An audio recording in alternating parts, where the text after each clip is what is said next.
I was taken to the home of a young man who was dying from AIDS. This young man was 22 years old. He'd been bedridden for 4 years. What was significant for me was that I have a son who was exactly the same age. But unlike my son, this young man's home was nothing more than a shed. It had a bare earth floor and a tin roof. It was composed of 2 rooms, a kitchen area and the bedroom. And it was in the bedroom that the young man lay. A bare room, very poorly furnished. There was a single window, and across that window was a dirty towel which had been tacked in place with a single drawing pin because the young man couldn't bear the light on his eyes. The only decoration in the room was a photograph peeling at the edges, again just pinned to the wall, a colour picture of this young man happy and smiling in distant, much better days. There was an old cupboard and a bed, and the bed had no mattress.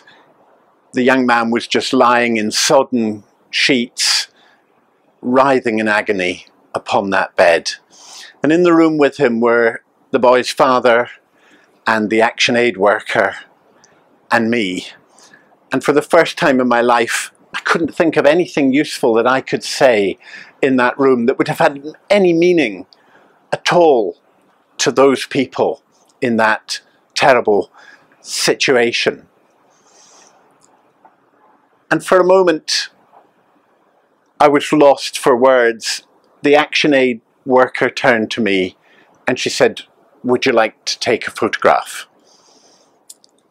And that was too much for me. The thing was that I could see why the boy's father was there. He was there to comfort and be with his dying son. And I could see why the ActionAid worker was there. There was little that she could do to help, but she had been trained for just this situation, to be with and to comfort people like this young man and his father. And I could see why the young man was there. He was there because he'd got nowhere else to go. He was there to die from this thing called AIDS. But I couldn't for the life of me imagine why I was there. I felt like the worst tourist in the world.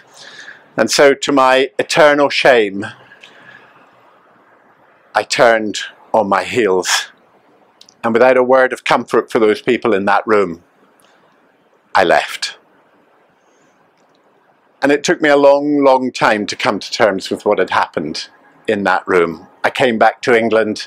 I didn't tell anybody about it. I didn't discuss it with even my wife. I didn't tell her what had happened.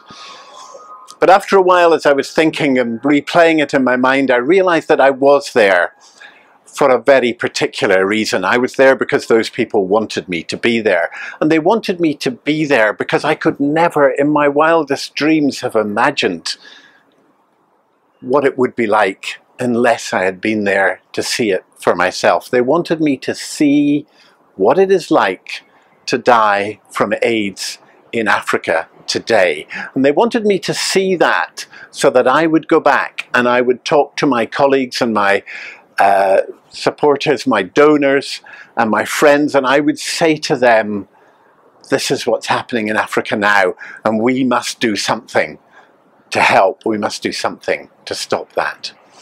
And it was at that moment of truth, that moment of realization, that I really understood for the first time, I think, truthfully what it means to be a fundraiser, and that we are nothing if we're not communicators, because our donors can't be with us at times like that.